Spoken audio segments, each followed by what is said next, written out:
The radial ulnar joint, the superior radial ulnar joint, is really designed for stability rather than mobility. There's not an awful lot of swing allowed at this joint. And it's part of the bicondylar complex of both radial ulnar joints. The inferior joint is the one that does most of the swinging.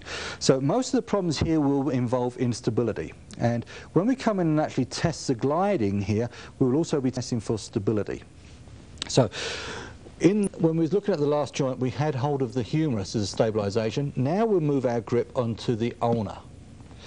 Grasp the radial head in the same way as we did for the radiohumeral joint, but this time the glide will be ventromedial dorsolateral for the radial ulnar joint. And you can feel the plane of the joint and you'll feel it swinging as you do this.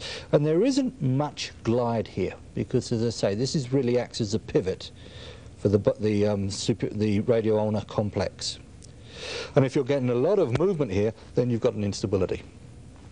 If we're dealing with hypomobility, in order to mobilize this, for pronation, we'll put the hand into its pronated position and grasp the radial head again. Now the radial head is a convex surface, so I'll glide it in the opposite direction.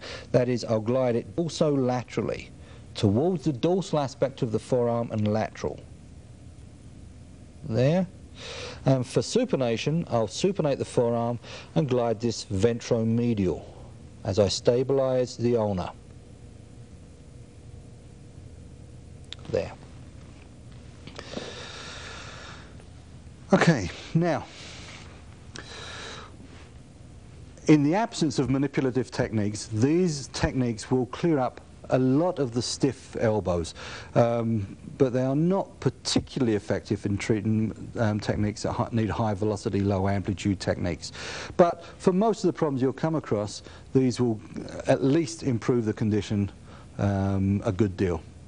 So we'll be moving from here into the next segment into the wrist and the hand, and looking at the mobility, stress tests and so forth down here.